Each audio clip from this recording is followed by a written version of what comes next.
plecat către București. Da, stimabililor, încă o ocazie de plimbat, o zi absolut superbă de duminică. De data asta facem un drum împreună cu un grup de oameni minunați. Am mers pe o rută ocolitoare de la București către Giurgiu, până la Giurgiu de fapt, și acum ne întoarcem. De asemenea pe o rută ocolitoare, nu suntem pe principala și cea mai rapidă rută. Ne mai plimbăm așa prin sate, mai dăm de tot felul de drumuri ciudate și de nivelări și așa mai departe, dar uite că am scăpat nevătămați. Povestea asta cu mers în grup nu e o poveste atât de simplă pe cât pare. E vorba de un pic de coordonare cu toții și e vorba de responsabilitate în ceea ce privește cei care conduc, cei care închid drumuri, cei care închid și așa mai departe. E adevărat că până acum n-am mers în grup cu motocicletele, având intercomurile legate între ele și discutând. Și a trebuit, dacă a fost situația în care, de exemplu, o mașină ne presa din spate, a fost adineauri un tir, a trebuit să merg în față și să fac semne să ne dăm toți pe o parte și pe un singur șir ca să poată să depășească tirul. Și mai sunt situații de genul ăsta în care trebuie să coordonezi niște lucruri cumva pe care numai tu le vezi în spate închizând sau și mai ușor de coordonat din față. Dar fără doar și poate e nevoie de un pic de instructaj atunci când se pleacă, să aibă măcar o idee toată lumea despre ce vrem să facem aici, cum mergem și de ce mergem așa. La viteză nu se pune problema, că se merge sub limita legală. Însă trebuie să mergem în zigzag când e cazul, într-un singur șir când e cazul, cum se fac depășirile, cum semnalizăm gropi, tot felul de chestii din astea care sunt importante până la urmă, pentru că atunci când e un grup care se respectă și pune pe primul plan siguranța, te organizezi cu oamenii și e păcat să ieși 9-10 motoare cu oameni care au o vârstă și o anumită maturitate și să te comporți ca un grup de huligani pe stradă și să mergi foarte dezordonat, să nu știi care, cum, cine, unde merge, ce face, cum se mișcă pe drum și așa mai departe. Și de asta prefer un anturaj în care oamenii sunt maturi, responsabili, disciplinați în trafic. Că dacă vreau să fiu huligan, n-am decât să fiu de unul singur și să nu pun viețile altora în pericol. Așa că mergem civilizat cu grupul ăsta și îmi place și merg de câte ori am ocazia și am timp.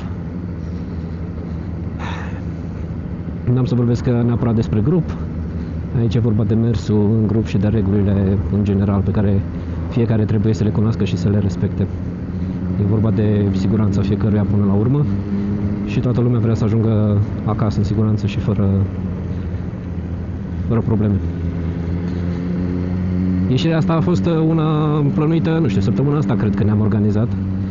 N-am vorbit dinainte. Săptămâna asta am pus la cale unde mergem, ce facem, cine merge, de unde plecăm, la ce oră. Din nou, niște detalii pe care dacă le discuți într-un grup de oameni cu minte la cap, cu joburi, cu familie, trebuie să le discuți dinainte, te pui de acord cu toată lumea, fără drame, fără probleme, cine poate, cine nu ne judecăm de iurea unii pe alții. Și chiar dacă sunt 2 sau 3, chiar dacă sunt 9 sau 10 cât suntem acum, e important să fie un pic de organizare între oameni și e important să știe fiecare o chestie. Bă, plecăm de acolo la ora de. Dacă mă prezint bine, dacă nu mi se pune absent. Dar da, am cam știut dinainte cine vine. Toată lumea știa ora, locația și au venit încet fiecare. Și cu o marjă de eroare de jumătate de oră de la ora propusă până la ora plecării. Am avut fiecare timp să meargă la toaletă, să-și facă plinul, să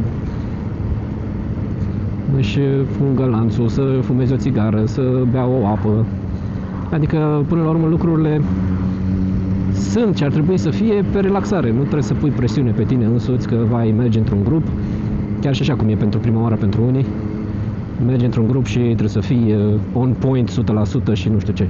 Singurul lucru pe care trebuie să-l respecti 100% e regulamentul de mers pe drum și de ținut pe toți ceilalți membri ai grupului în siguranță. Să nu te aventurezi aiurea, să nu te ridici pe o roată, să nu faci lucruri riscante care ar putea speria, intimida, face să reacționeze aiurea pe alții, ci pur și simplu să mergi liniștit și te bucuri de peisaj. Uite cât de frumos se vede în față șirul întreg de oameni care merg în zigzag. Nu se întrece nimeni, nu turează nimeni aiurea, nu facem ischibiții. Da, cam asta e ideea. Se merge civilizat și asta e o chestie care în general te atrage dacă ești cu capul pe umeri și n-ai nimic de demonstrat. Dacă vrei tu să arăți cât de tare e motorul tău și cât de bine știi să te dai, sunt sigur că sunt grupuri și pentru așa ceva. Bineînțeles, recomandarea universală în cazuri de genul ăsta e să mergi pe circuit, să te dai, dacă vrei să te dai tare. Când ești în public, cel mai bine e să stai liniștit și să-ți vezi de treaba ta, să mergi regulamentar și să...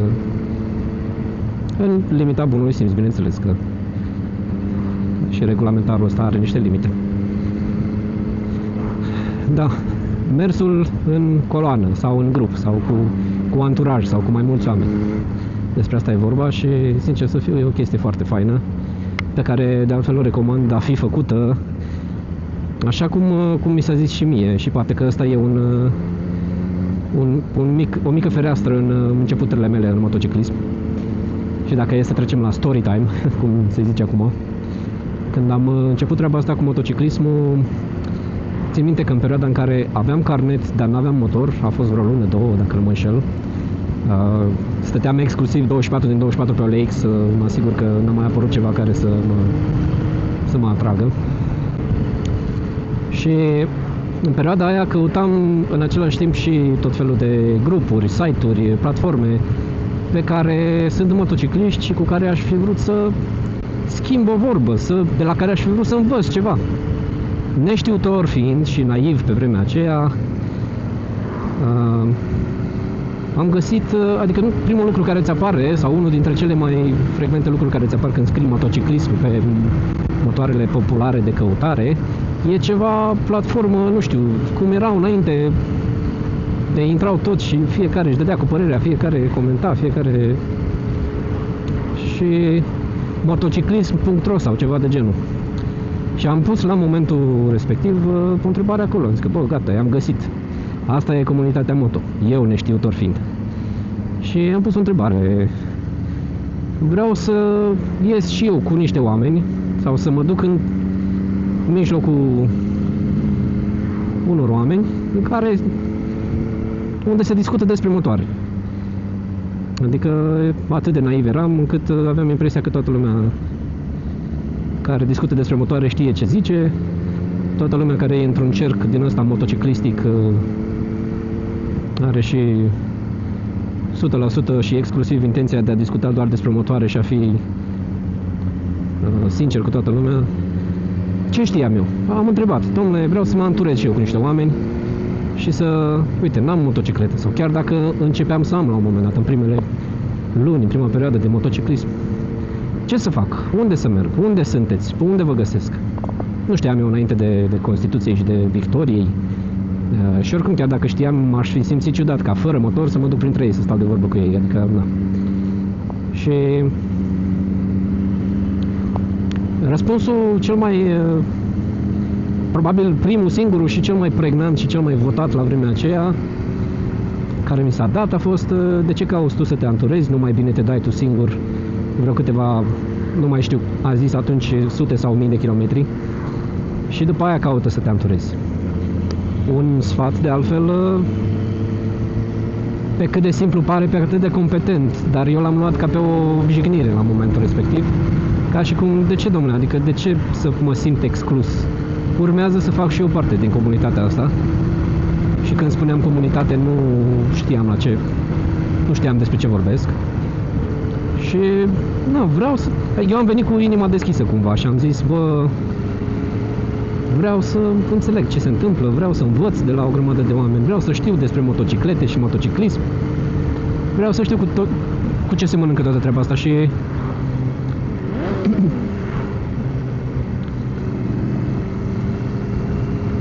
și m-am simțit în urma acelui sfat, m-am simțit un pic exclus, m-am simțit un pic alungat, știi, ca și cum salutare prieteni motocicliști, vreau să fac și eu parte din grupurile voastre. Și mi s-a dat cu bățul peste degete și mi s-a zis dă-te singur.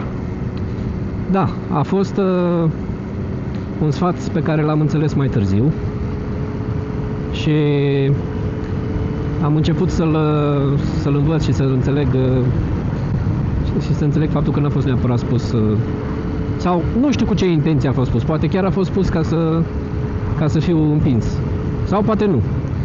Nu știu dacă mai contează la momentul acesta. Ce contează însă e faptul că am mers singur. Am văzut că așa stă treaba, de fel fiind solitar, am zis că bine fraților, hai că merg singur dacă așa se pune problema. Nici nu vreți compania mea, nu vreau nici eu pe voastră și stau liniștit. Și așa a fost. Așa a fost pentru vreo 25-30 de mii de kilometri.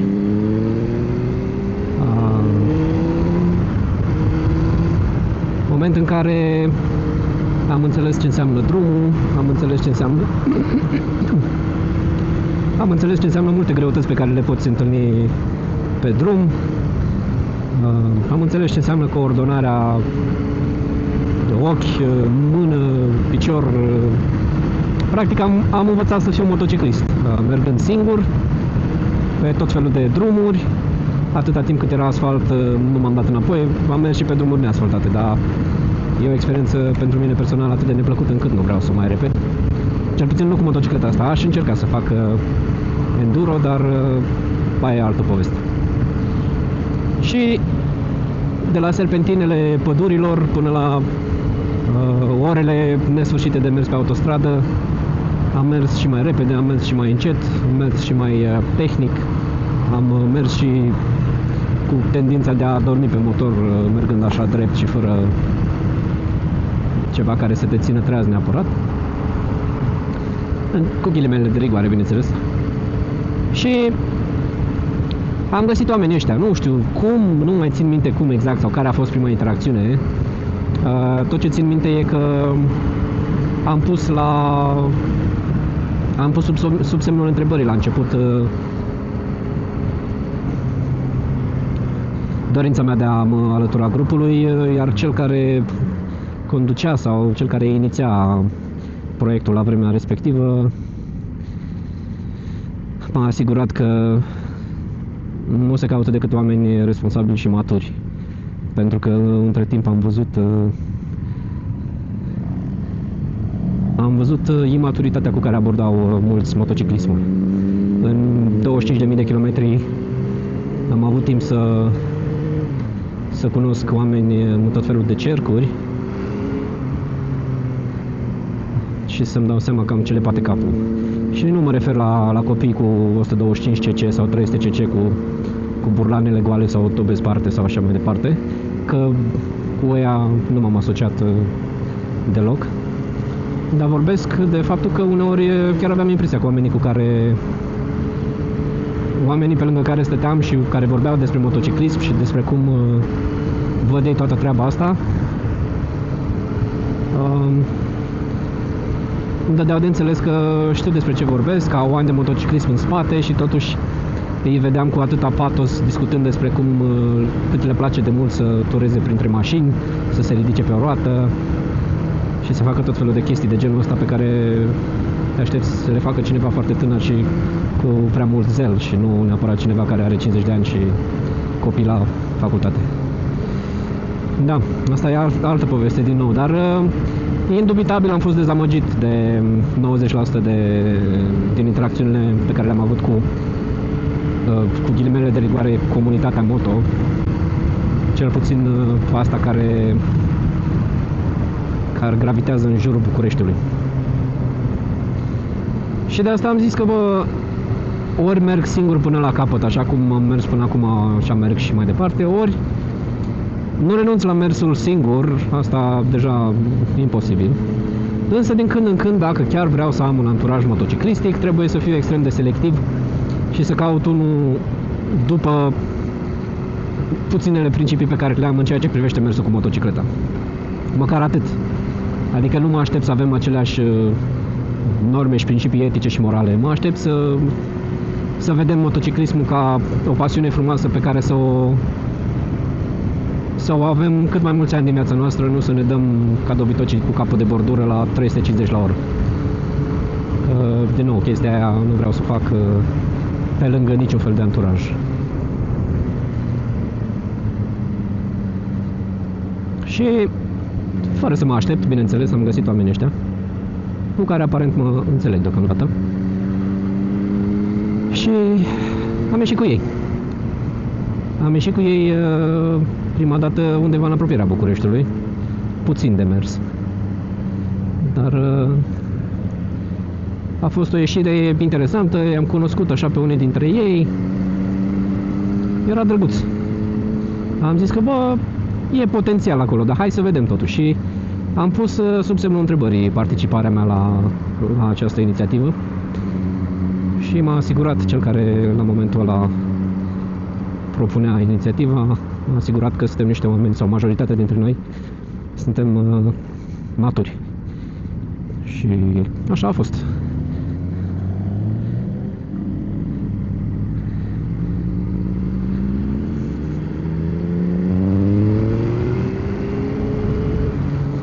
Și ne-am înțeles bine pe parcurs, am ieșit de câteva ori bune, am făcut și un drum pe Transfăgărășan. A fost frumos, am adunat amintiri.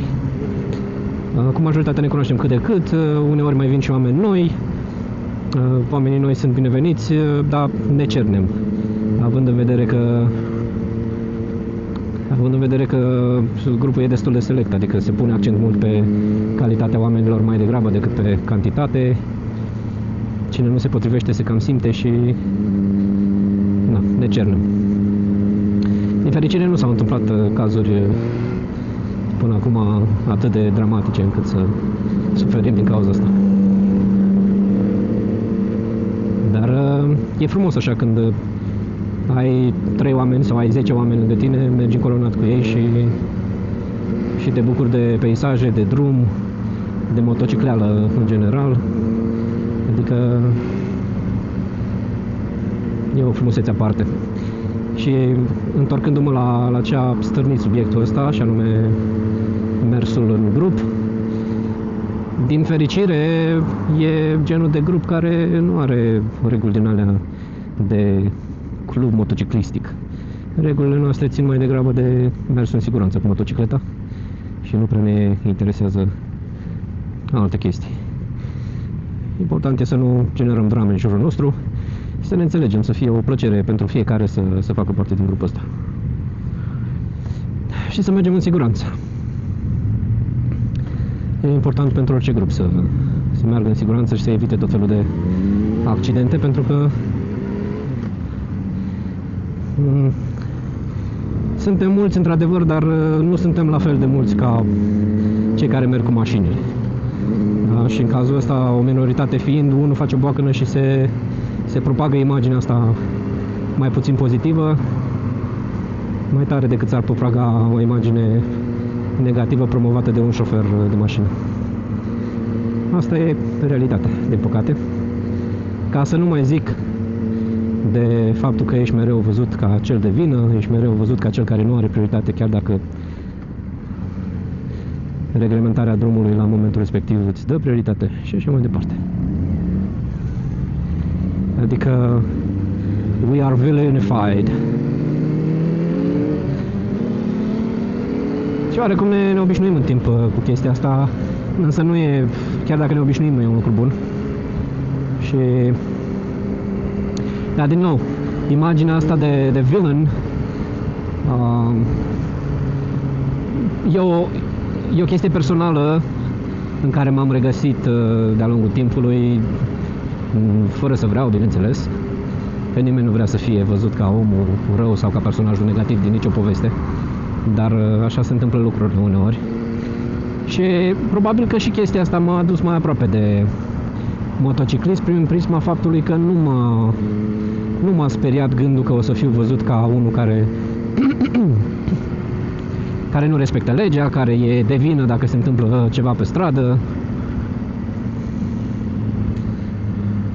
și așa mai departe. Adică trebuie să ai un pic de cunoștințe legislative, trebuie să ai o cameră de bord, trebuie să ai o conduită practică în ceea ce privește abordarea cadrelor care te opresc și așa mai departe. Dar imaginea rămâne, iar despre imaginea asta de villain, de personaj negativ în povestea asta cu circuit, cu mersul pe stradă, o să discutăm despre toate astea într-un clip viitor.